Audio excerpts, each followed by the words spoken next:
You're listening to a Mamamia podcast. Mamamia acknowledges the traditional owners of land and waters that this podcast is recorded on. From Mamamia, I'm Mia Friedman, and you're listening to No Filter. Leigh Sales and her mate Lisa Millar are the same and different. They've been friends for 28 years, and they're two of the most respected and acclaimed journalists in Australia. They're both from Brisbane, they're both divorced and currently single. They both work at the ABC. They both come from military families. They were both Washington correspondents for a time. They've both experienced disgusting trolling. But only one of them is an extrovert. Only one of them has children. Only one of them gets up at 3 a.m. every weekday. Only one of them has interviewed every living Australian Prime Minister. They live in different states. And only one of them is learning the cello. Also, only one of them likes to put the fun in fun run. This is Leigh Sales' fourth time on No Filter. She's a crowd favourite and she's an easy get when I run out of guests because she's one of my closest friends too. Apart from being excellent in the group chat, Leigh has been a journalist on every platform, TV, radio, podcasts, newspapers and books. And she's won multiple awards for her work on all of them because that's the kind of overachiever she is. Lisa is equally prolific. She hosts breakfast television, primetime shows, has written books, won awards, and is now co-hosting a new podcast about the TV show Newsreaders with Leigh. And remember when news networks used to have themes that went like, "Love you, Brisbane. Yes, you mean the world to me." Or the theme music where it sounded like da-da-da-da-da-da-da-da-da. Between them, there is not a major event in the last 3 decades that they haven't covered. But today we're not talking about big news stories. We're talking about their friendship and how it's stretched and evolved and endured, despite only living in the same city for 5 out of the 30 years they've been friends. Buckle up, this could get rowdy. Always when interviewing you two, Leigh, it's your 4th time. I think, Wow. Or maybe 5th. No one's been on No Filter as much as you have. Wow, thank you. Which means that you really need to get better at it. So I don't have to keep asking you back for a redo. You've asked me along to make her look better. Yeah. Yeah, clearly. we got to do what we got to do. Couldn't right? cut it on my own. Needs must. And so there's always pressure with you in particular about first questions. We talk a lot about first questions. Oh, yeah. You know, listeners will not know that first questions are very important. My producer on this show and I always have a shorthand of what's your first question. It's not just what's your actual first question, but it's kind of like how do you want to set up this interview? Where do you want to go? What point in the story do you want to start, right? Your first question, I imagine, well, I should ask you, what's the point of your first question on News Breakfast? Yeah, I think a lot about the first question, and it depends whether it is someone who is a feature interview who also may not be comfortable in a television studio, so I want to make them feel comfortable. Or if it's a politician, I think, what is the first question? It's different for everyone, but I think a lot about it, especially the people who have been interviewed so many times. Yes. Which is what you're saying now about Leigh. And I love And it that you are building up this pressure. Sense and of expectation. tension. Where's This is she opening with wild. today? I know. This is like the tease that we have at the top of the program. And stick around because later we'll be asking the first question. That's what I should call this podcast, the first question. Are you ready? Yep, I'm ready. I'm braced. Okay. Hit me. You're going second. So just pipe down. I'm not used to that. Exactly. You're not the main character here, Leigh Sales. What? You're one of 2 What? main characters. Lisa. Yes, Mia. And I did give this question a lot of thought, and they're not gag questions. No. There's so much press about Leigh and Annabelle Crabb's friendship, and they've become such a duo, you know, with their hit podcast. Are you right there with your phone? You good to? My child is asking me if I can give her a ride somewhere, despite the fact that I've clearly briefed her as to where I am. Listeners. Do you mind if I just go and pick up my kid and take her? I could probably just Get keep the them. bus. They used to host election night coverage together when there was all that changing of prime ministers. They were often, you know, on the desk sometimes for hours of rolling coverage. They're sort of known as a bit of a Hamish and Andy. How does that make you feel as Leigh's sort of best friend, really? It does not bother me in the slightest because I love Annabelle, and Leigh's the kind of person who has room in her life and makes room in her life and room in her heart for a whole lot of people. And she makes me feel special, so I don't ever think, oh, yeah, no, not at all. Annabelle is a rock star. I think what Annabelle and Leigh have created with Chat 10 is absolutely extraordinary. And if I'm invited into that world just for a little bit, which I have done a couple of times with book chats and the like, then I'm grateful for it. It's fantastic. It's interesting, that idea of making room for friendship, how it just can get bigger, you know, as you introduce your friends to other friends. And, you know, that's how you and I met, through Leigh. Yeah. Wow, I'm pretty grateful for that too. Same. Leigh? Sorry. go on. I was going to try and take control because that's what I always do. No, please. No. Please. And she laughs a lot. I've noticed since we've been working together again that she laughs a lot, and I'm wondering whether it might be a tension release. Possibly. Could be a nervous kind of thing. Yeah. Funny you say that, because we're doing this Lisa and I podcast together at the moment, which is a companion that goes with the new season of The Newsreader on ABC TV. And when we're listening to the rough cuts, I notice that I laugh all the time and I think, oh, God, you're so annoying. Stop laughing. Yeah, I've been listening to it kind of cringing at myself as well, thinking, how many times do I have to say, you know? Oh, I hate that. I do not want to say that during this podcast. Funny that is you my say that, promise though, to you. because I haven't noticed you saying, you know. I've noticed you laughing a lot. Yeah, I have been laughing a lot. Okay, I'm going to not laugh again in this interview. Okay. It's going to be very serious. You ready? No, this isn't serious. This is my only other serious question, and then it's free for all. When Lisa was recently going through hellish stuff on News Breakfast, as someone who loves her so much and is so close to her, how did you process your own instincts, which is to go out and defend her, versus knowing that'll possibly make it worse for her, possibly make it better for her, certainly turn it into a bigger story, because then Leigh sails into the arena swinging a chair? Good question. I find that really, really difficult. In fact, I think I find it probably harder to not weigh in for Lisa or, say, Annabelle or you or friends who get attacked over things than I do to not react for myself.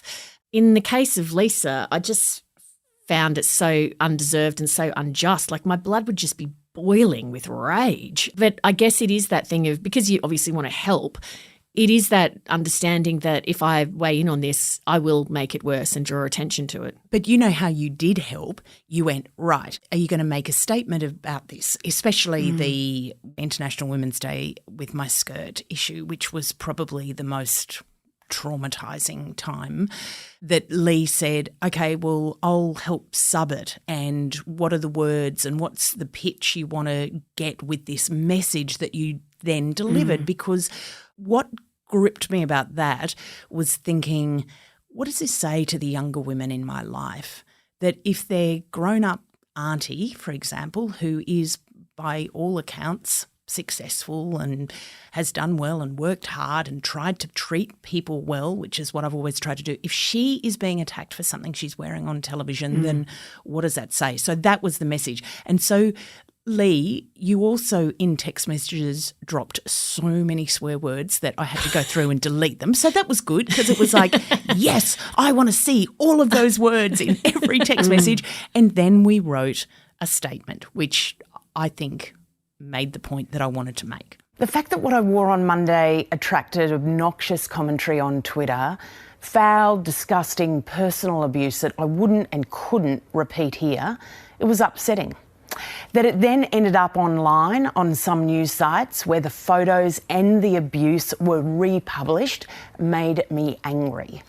Angry on behalf of myself and also on behalf of other women, young women, who see those stories and see someone like me being violently abused day after day for whatever reason bullies can find.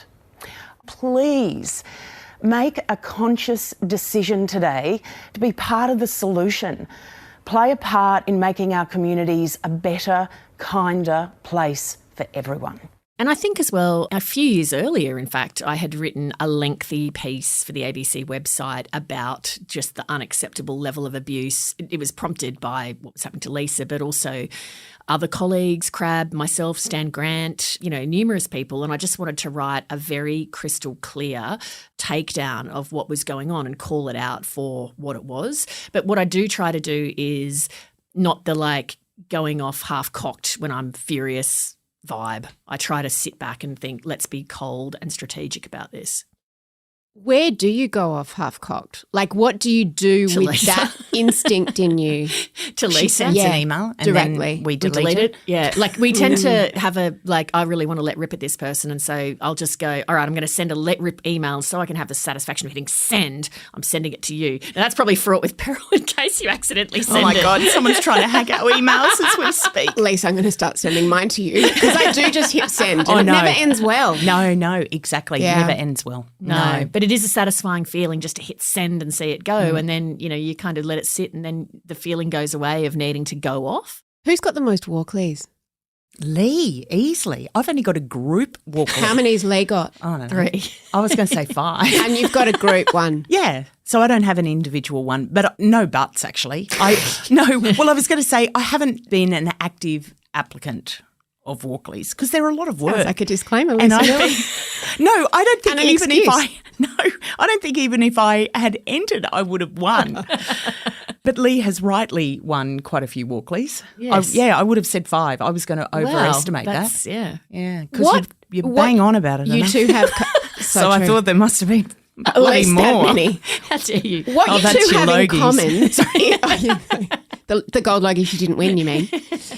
What you two have in common Robbed. is that you both started as journos, but you've both crossed into this weird place of also being famous and being the story. And there aren't a lot of journalists who have started on beats and come through the ranks as you both have, who then have to navigate that transition. Yeah, they don't give you a lot of training. It's come a lot later for you, Lisa, but Yeah. Leigh, you've had a lot more experience of it. Added complicated factor is that you both work at the ABC where you're not meant to have opinions or anything like that. So there's the extra, level of pressure and scrutiny. When did you notice that that was changing?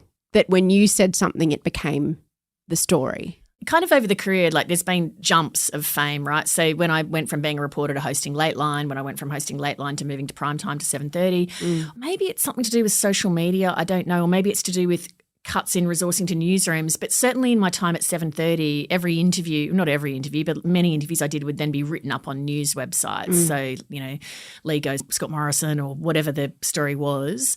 I don't get a huge amount about my personal life, really. Every now and again I do, but not very much, probably because I'm super boring. I was just about to say, Yeah. you're in your pajamas by Yeah, 9 o'clock. I'm pretty- no, that pretty cello dull. is quite exciting, those cello lessons. We are going to talk Riveting. about the cello. a bit. Riveting stuff We for are the gonna Daily talk Mail. about the cello. Lisa, for you it happened much more suddenly. But I don't even think of it as having happened. I don't think of myself in that light. And so that when you say famous, I go, oh, I'm not famous. But people know, even just in what you do, you've got the journalist side of you in the mornings, but you've also got to talk and ad lib and make banter for hours, and I always think that I interviewed Nat Barr recently and everyone listening was like, oh, she's just like she's on the show.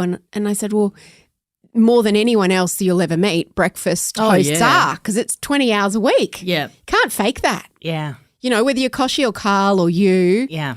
you can't that's fake what it. I've said. But can I just say, even now, if I'm walking down the street and someone says, hey, and calls out, I think I've dropped something. Or it's like I turn around and I go, oh, I look down on the ground and they're like, oh, But Lisa. that's because it has been more sudden for you. So have you had to find yourself making adjustments based on that? No, because honestly, I like people. She does. She's very friendly. So she loves people chatting to her. So 110% extrovert, I hear. she is. Totally. Isn't it funny? Look, Mia, I love the way you do these podcasts because you ask questions that I've actually not contemplated myself and you make people reflect. And so I'm genuinely thinking of that. And I am just who I am. Like, Yeah. I go to parkrun on a Saturday morning. The people at parkrun don't care who I am. They just want to know if I'm volunteering to scan or do the time coding at the end. I mean, I feel like I live my life like Lisa from Kilkeven. I don't feel very different at all, to be honest. It's interesting because we're in this age now of everyone is a brand and everybody's got to think about what their brand is. Leigh, how has your brand changed over, say, the last 10 years? You sound like a wanker going, my brand. I don't mean in that you self-consciously are trying to cultivate a particular brand.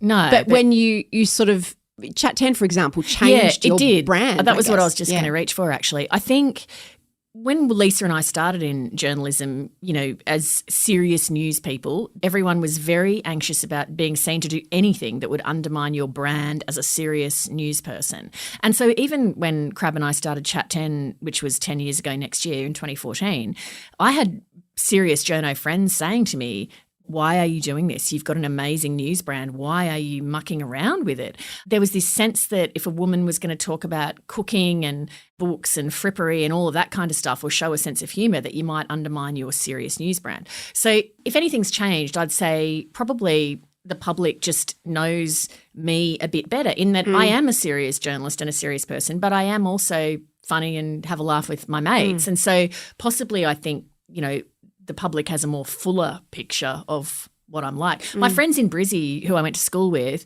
would often say to me they would feel like Leigh that they saw on 7:30 wasn't really me, and that occasionally they'd see a glimpse of me in interviews with someone when we were having a more relaxed, bantery kind of exchange, because they couldn't reconcile the super serious person with what they know me to be. Changing track. How'd you meet? We were both. What's your meet cute story? So it was at a dinner in Brisbane. We never have. Sorry, we're laughing because I just think it goes to the heart of who we are. Totally. Which even no matter how hard we try to break through and change this personality trait, we are both super punctual. How early were we I was going for to say this podcast? losers. You mean that? The fact that you're losers. So we turned up 15 minutes early. You did, and I barely made it. Yeah. And so this is how we met. We met at a dinner that some colleagues had organised. Lisa worked in Canberra. I was working in Brisbane. It was a dinner in Brizzy. I walk in. Lisa's already sitting at the table and, hi, how are you? Nice to meet you. I've heard nice things about you. Oh, no matter how much I try to be fashionably late, I'm always a bit early. Oh, me too. And I said, yeah, my dad, I don't know whether it was because he was in the military, but he always used to jangle the keys when it was time for the family to leave the house for Both any of you event. had military dads, right? Yes. So we kind of bonded over that. And it was, I have no recollection of then any development of friendship. It was like we met at this dinner and then we were like best buddies. And that's how it went. But do you know the punctuality thing? There was one occasion where it's a kind of bit of folklore in the relationship. We had started in Washington at the same time as Washington correspondents for the ABC, and we had to go to this major press conference at the Pentagon post 9/11. So we had to get a cab out, and the press conference was at 11. And so I said, oh, well, let's get one at 10:15 from my place. Lisa was like, well, no, I think that's cutting it too fine. I think This we is should go at 10. post-September 11, right? There's a lot of security. Lisa's like, we should go at The 10. Pentagon, by its very name, has a lot of entrances. So I'm going, no, 10:15, chill out. So we get the cab, it drops us at the wrong entrance. So then we're A trekking kilometre the away circumference. from the right entrance. Yeah, we're trekking the circumference. She was boiling with rage. Rage. So now it always defaults to whenever you want to leave. Yep, she's in charge of the legal You look quite time. And I angry just now. say, It's I'm clearly angry. not healed, that wound. No. And I just say Pentagon. When you meet someone and you have that instant connection, right, it's like falling in love and you gravitate to all the things you have in common. We're both so punctual. We're both from Brisbane. We've both got dads in the military. And then after time, the things that are different between you begin to emerge. When was the first time that you really noticed, oh, she's quite different to me? I'm not like that. We are very different and we are still continuing What are some to of those find differences? the differences. I think the main thing is that the extroversion, introversion, that I think Lisa's more extrovert than I am. Oh, really? I was about to go, what? Oh, my God. When I'm out with Leigh, it's like we've got to find the exit as quickly as possible, or she wants a baseball cap so she can hide her face. Or I want to sit on the inside or my back to the room. And she says this is only because of later in life, the attention on her. But I say I feel like she's always been a bit that way. Yeah. Because all the things that I used to do in Washington that I would say to you, hey, I'm going to try to do an Olympic distance triathlon. Why don't you come along with me? What about the cherry blossom 10-mile run I made you do? You hated that. I absolutely hated it. I'm like, what could be more fun? It doesn't matter if we walk it. We're going to be with 10,000 people. It's going to be beautiful with the cherry blossoms falling on our heads. Yeah, I'm not really a joiner. She's definitely a joiner. So I think that's always been a difference. Also, you love stretching yourself with physical activity. Like, Yes. I'm going to do a running race. I'm going to do a swimming really thing. push myself. I'm I'm not very good and I'm not fit. But she does I love it. You like a physical challenge and you like a more of a mental challenge. Yeah, definitely. But I think the physical challenges are mental challenges. If you're going to sign up for an Olympic distance triathlon and you don't know how to swim, that's a mental challenge. That is true. And then you decide to start playing the cello. Yeah. So, I mean, if I look at, say, from, Lisa says I've always been a bit like this, and it's true, because if you look at the pastimes I've liked from childhood, I like doing my music practice, I like playing the piano, I like reading, I like writing things. They're all quite solitary pursuits. And so cello, I did violin at school. I'd always wanted to learn cello, and so I actually got a cello when I was about 20, and it was the wrong time in my life because, when you're starting your career, you're just putting all your energy into your career. So I ended up selling it, but I'd always wanted to do it. And then just as I was starting leave from the ABC, I went to a dinner with a mutual friend, and Catherine Hugel, who's the principal cellist at the Sydney Symphony, was there.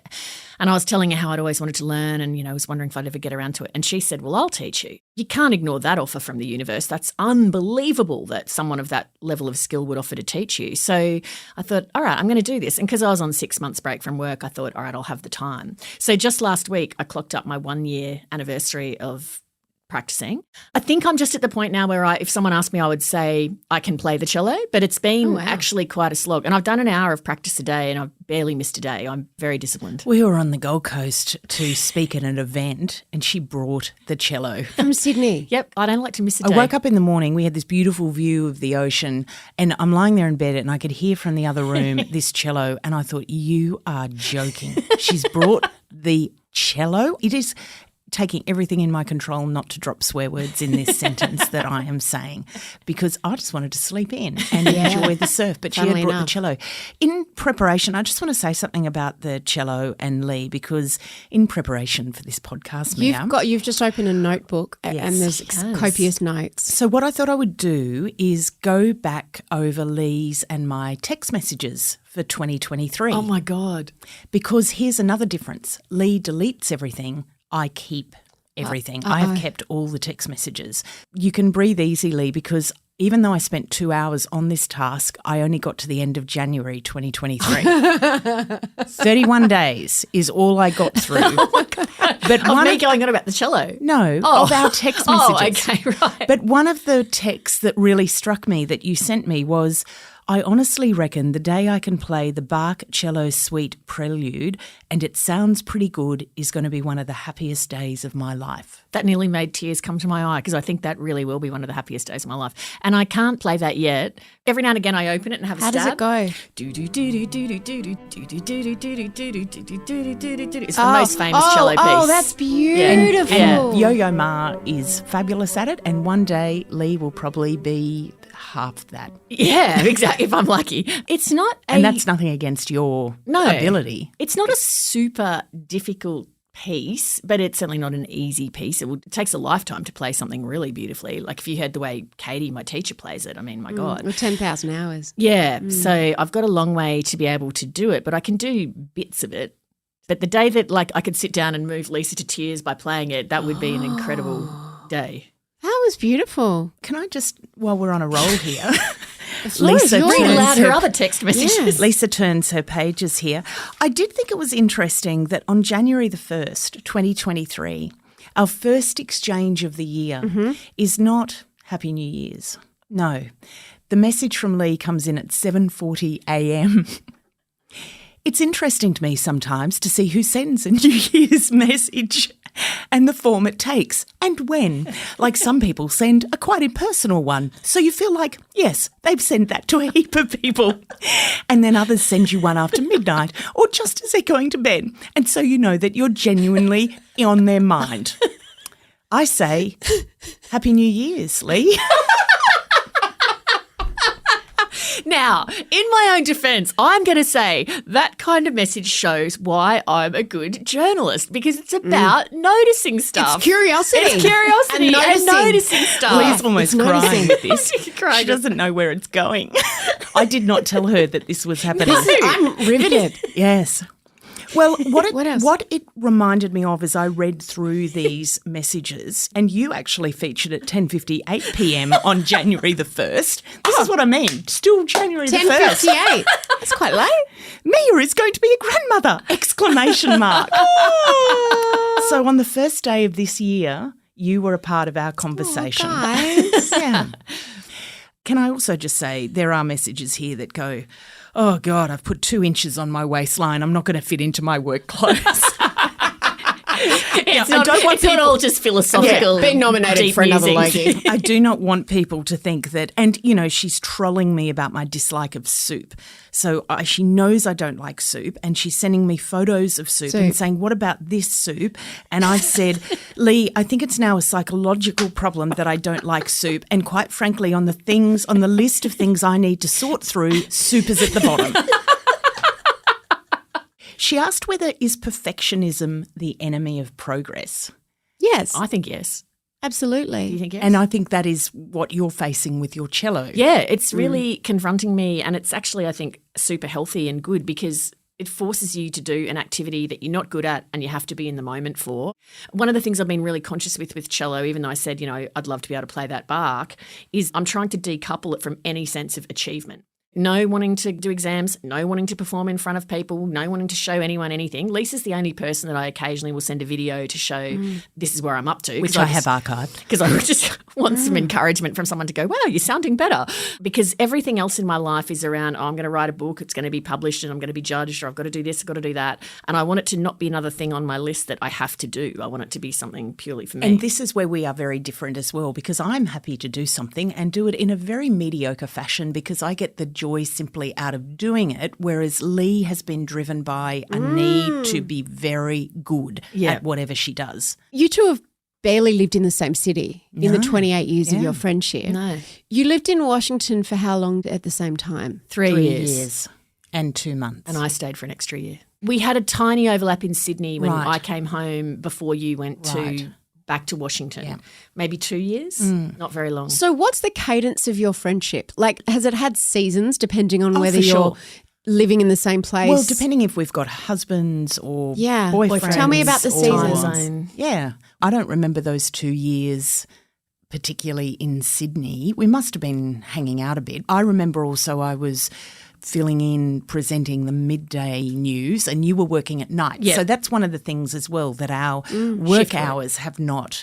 And also when Lisa's lived overseas, which was for a decade, the time difference is problematic, you know. And then I had babies. So But I've not actually ever thought that we have only ever lived in the same city for 5 years. Of 5 our years of 28-year friendship. that's incredible, isn't it? Well, that could be the Probably why secret. it's lasted. Like a marriage where two people don't live together. Well, I was going to say, when you are living in the same house, even if it's briefly or in the same place, how do you manage those differences You know what? in terms of extroversion, introversion, what you need, what you need? You cello came to Park aside. Run. You came to Park Run with me. I go to Park Run. I try to fit into Lisa's thing. Like I'll go to her local friends' drinks and stuff because she's so busy and I worry about her because of her 3 a.m. work starts and stuff. I like doing stuff like cooking lunch for her, cooking dinner for her. You know what else you did? You said to me before I was starting the year again, you said, what can I do to help you on the Sunday afternoon? And I said, can you please bake something so I can take it into the news breakfast team tomorrow and pretend that I have made it?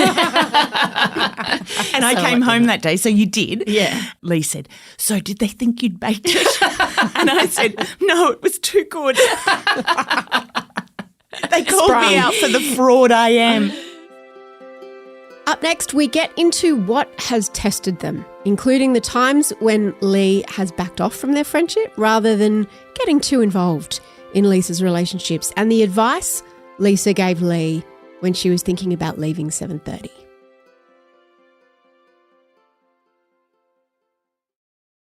In terms of times when your friendships had to stretch, and often with friendships, it can be that you're in really different life phases.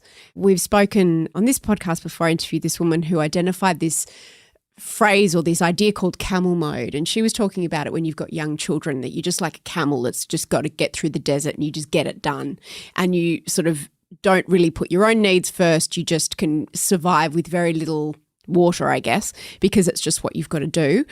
It applies to lots of different things, not just child rearing. I imagine being a foreign correspondent when you were going through that extraordinary period of a few years that you wrote about so beautifully in your memoir, where it was just tragedy after tragedy after tragedy.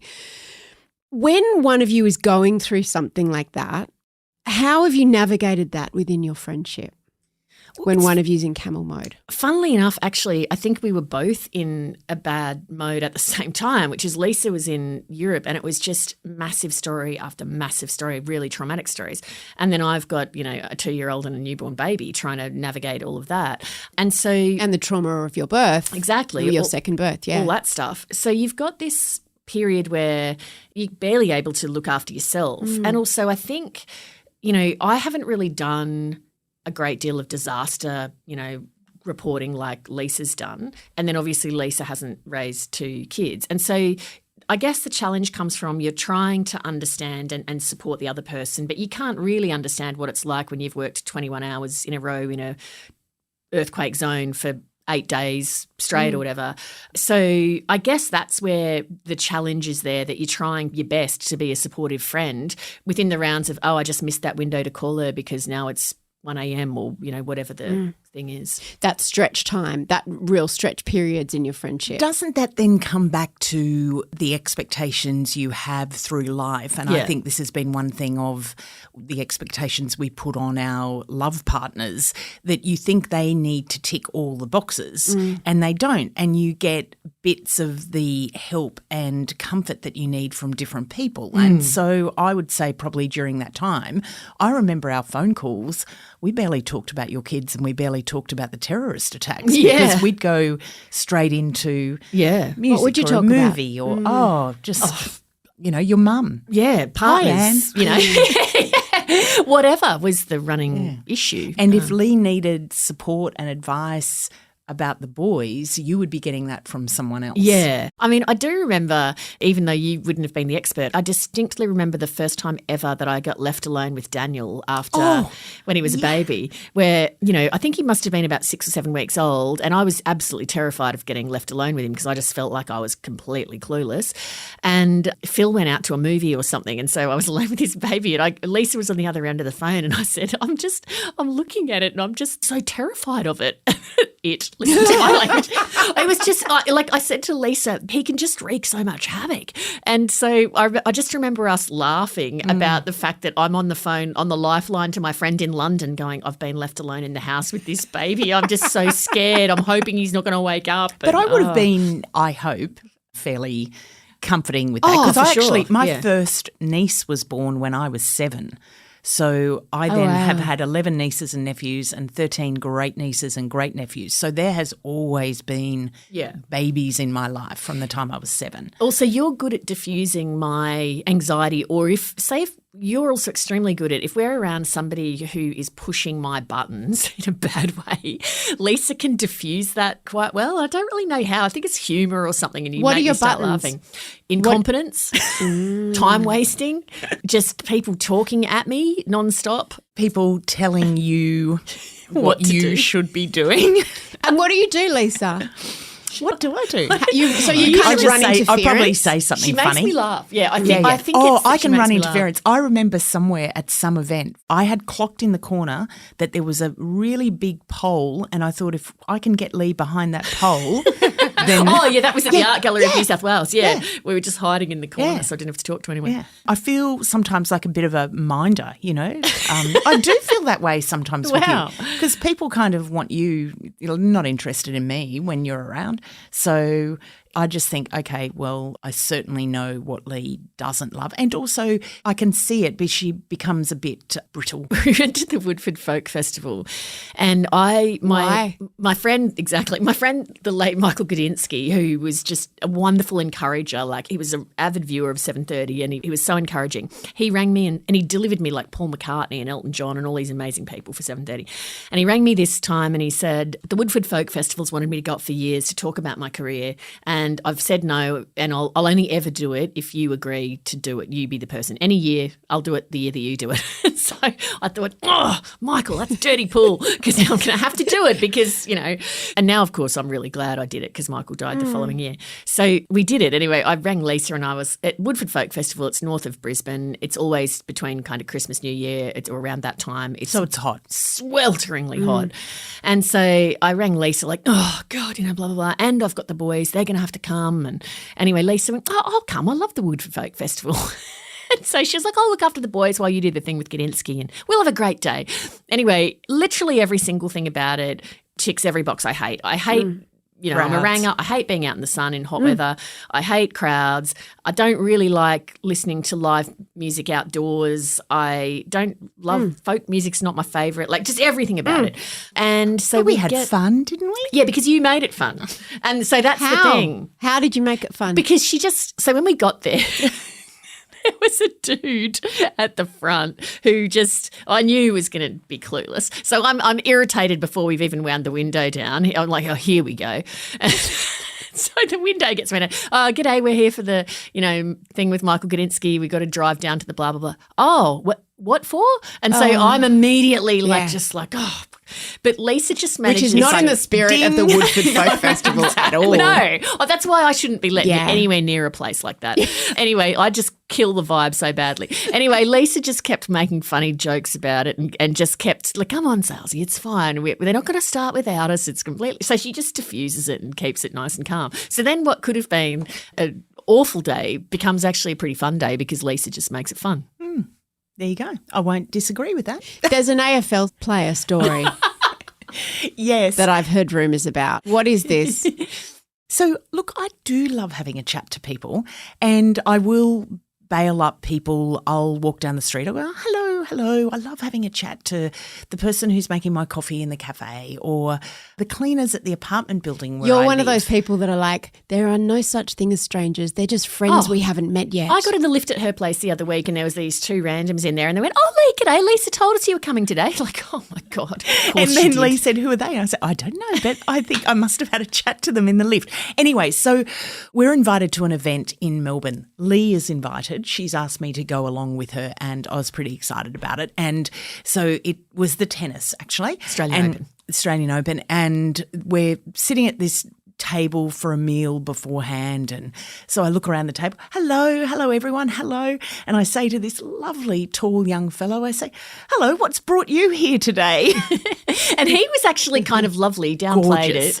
it. He just was like, oh, I just, you know, I'm involved in sports and stuff. Anyway. Yeah. I said, oh, so what sport?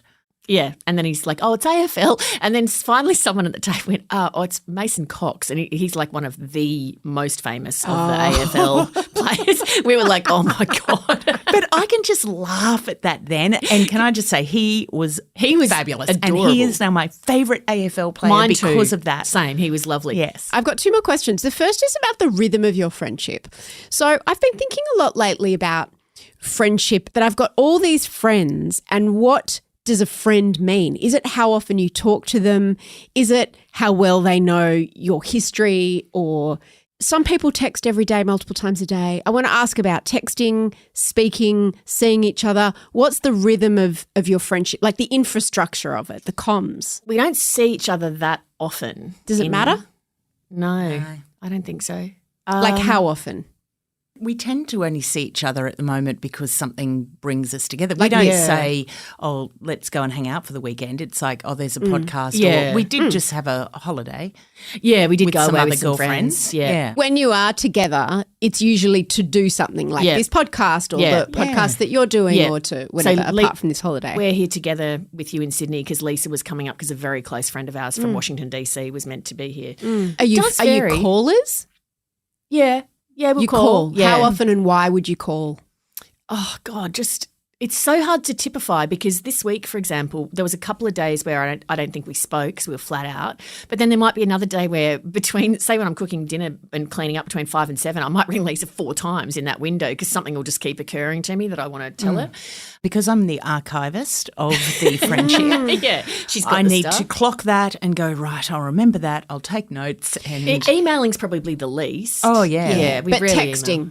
Texting. Like you're on the text. On the text. But then we've also got a group text with our friends. So it's hard to actually quantify. I think one of the things that is important to me is that Leigh knows my family and knows how they tick and how much they mean to me and knew my mum and dad very well. Yeah, and vice versa. Yeah. So it's like with any long friendship, like some of my school friends, there's so much shorthand because if I say to Lisa, oh, well, Glenn was blah, blah, blah, she brings like 28 years of knowledge of Glenn and what Glenn's Being like. your brother, And, And so some of my school friends, that amount of history and context that they bring to who you are and why you might be reacting a certain way, that's just absolutely, unparalleled.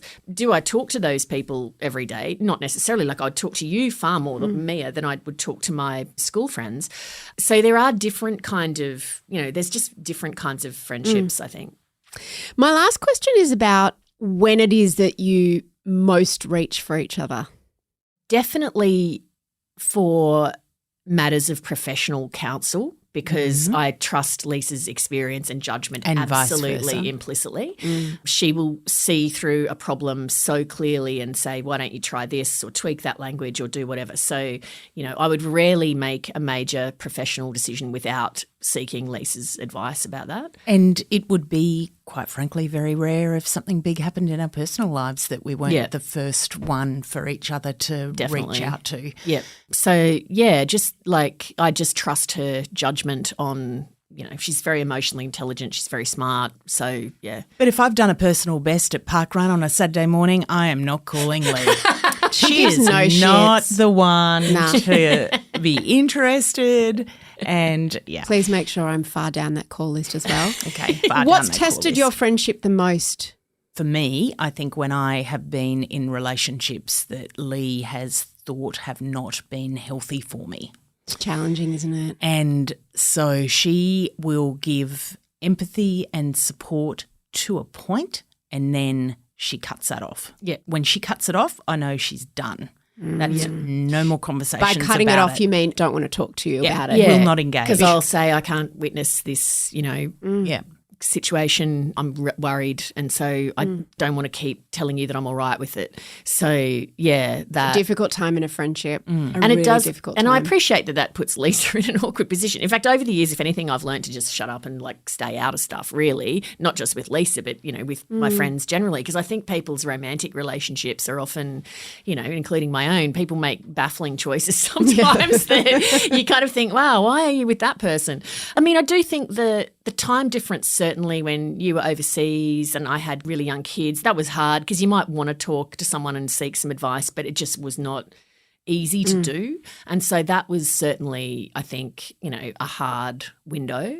And then I guess just if you're having hard personal times like marriage breakdowns and stuff like that, you're just not at your sparkling best. You're not that fun to hang out with, So I'm sure I've been pretty testing at times when I've been down or actually another time I'm sure would have been very testing for you was trying to work out, should I quit 7:30? Because I probably earbashed Lisa for dozens of hours to try to talk through that decision. I was wondering how you were going to describe that length of time. And how totally did you earbashing. handle it, Lisa? Because it can be when someone asks you for advice, when a friend asks you for advice, can be a really fraught time. You might give your advice and then if they don't take it, I guess the same for relationships, right?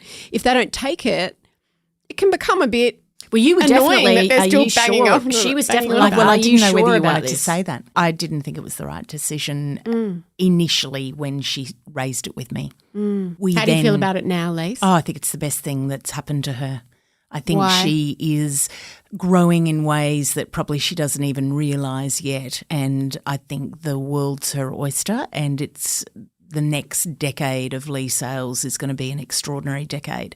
And that wasn't going to happen if she continued doing a job that she loved and she felt very proud of what she was doing, and the team was such an important part of her life, and they were an awesome team at 7:30, but it was also causing her a great deal of stress.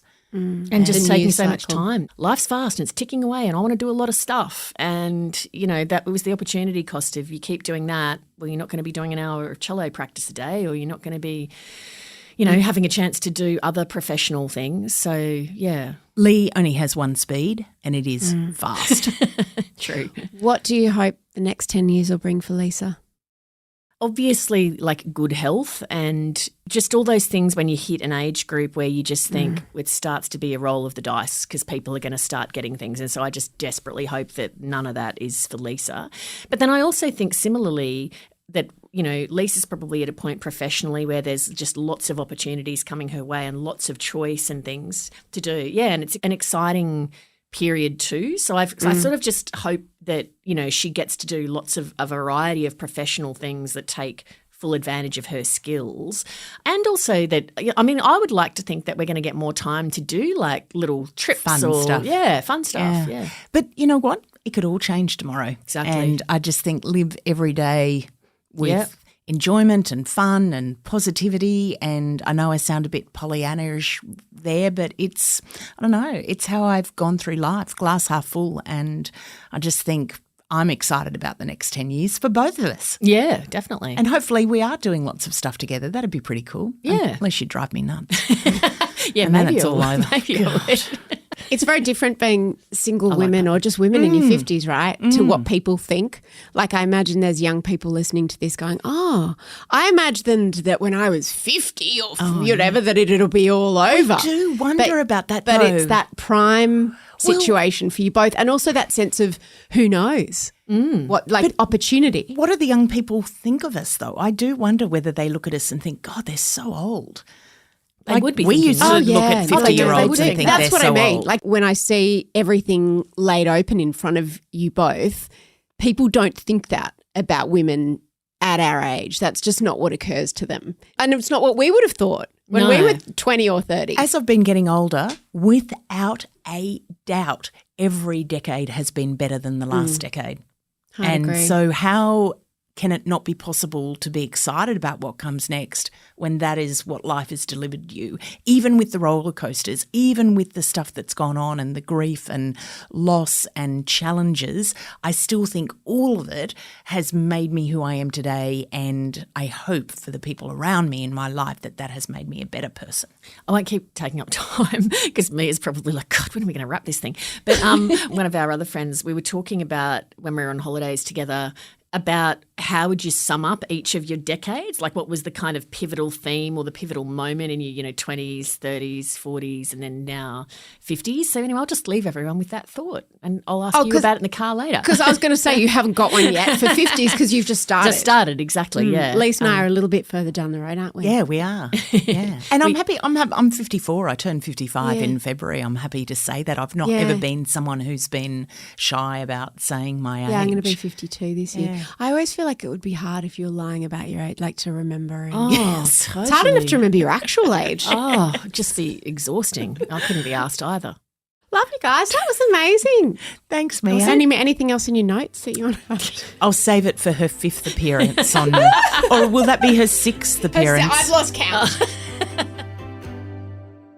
I hope you enjoyed hearing that candid side of Leigh and Lisa. Not everybody knows that side to them, and they are just such good value. Funny and warm and loyal and supportive of each other and of other women. They're just incredibly good value. You can get so much more from Leigh Sales and Lisa Millar because they are very prolific. Leigh has a new book out. It's called Storytellers, and she has interviewed all sorts of different people in journalism, including me and including Lisa, and also including some people she's not friends with as well, about all the different aspects to journalism. And Lisa is putting the final touches on her new book, Muster Dogs, From Pups to Pros. I love that show, that reality show. It's on the ABC and it's just such a relaxing watch. It's a reality show about dogs. What better description of any show could there be? For the first time in 20 years, they are actually working together on a companion podcast to season 2 of the ABC TV drama, The Newsreader. So you might want to check that out too. Thank you for listening to this episode of No Filter. If you enjoyed it, share it with a friend. The executive producer of No Filter is Kimberly Bradish, with sound production by Madeline Joannou. I'm Mia Friedman, and thank you for having me in your ears.